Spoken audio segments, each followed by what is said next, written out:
Hey everyone, welcome back to my channel.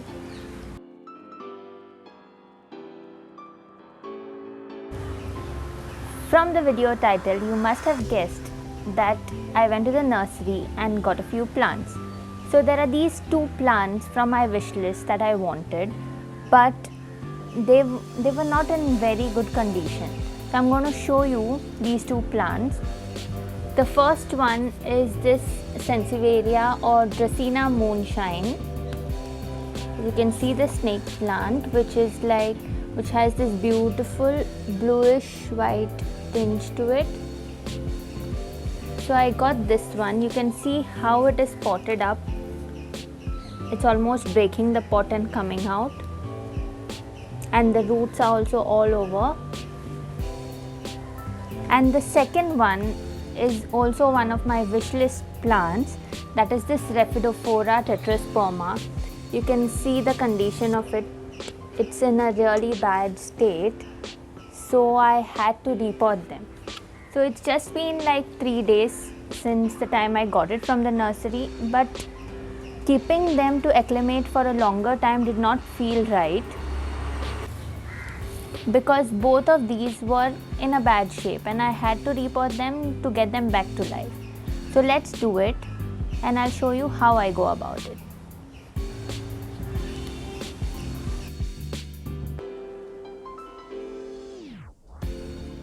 There you go. That is how easily the plant came out from the pot.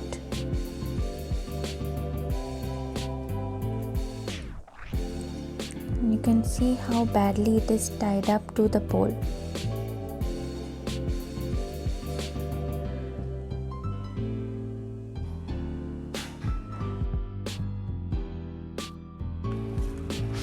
It is always important to acclimate plants once you get them from the nursery. About 5 to 6 days is more than enough for them to acclimate.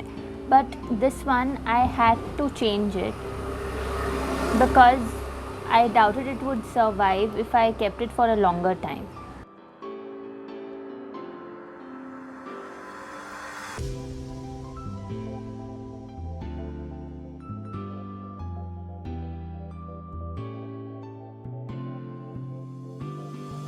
I will be using this moss pole since it will give support to the aerial roots as the tetrasperma starts to grow.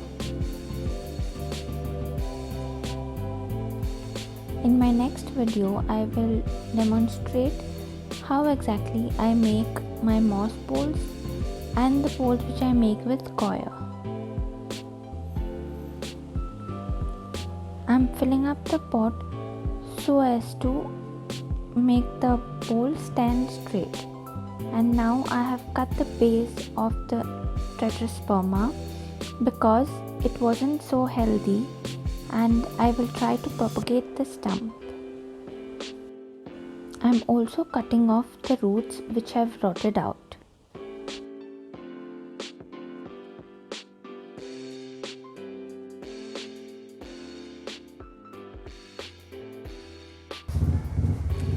So this is my Sansevieria moonshine or Dracaena moonshine.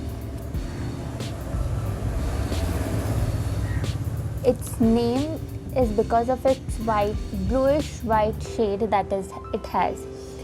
So I'm going to repot this into a terracotta pot because snake plants love terracotta.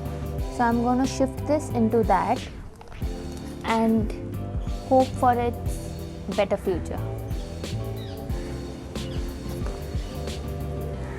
Okay, there was a bug there.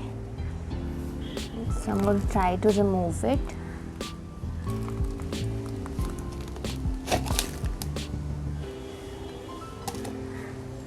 That is the root system.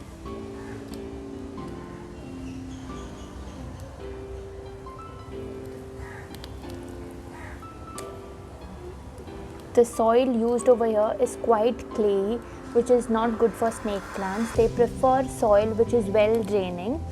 So I'm going to use a mixture which is well draining with more amount of sand and a little less amount of garden soil.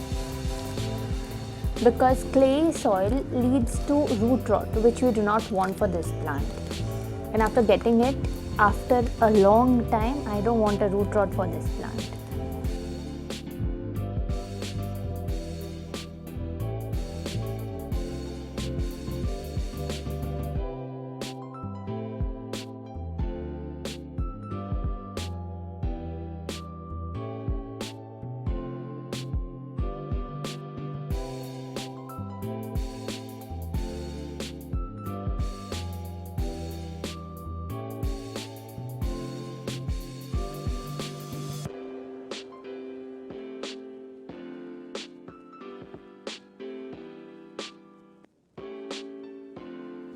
Don't they look much better than the condition they were in? So these are the two plants I rescued from the nursery. We always say that we get healthy plants from the nursery and then they somehow die with us.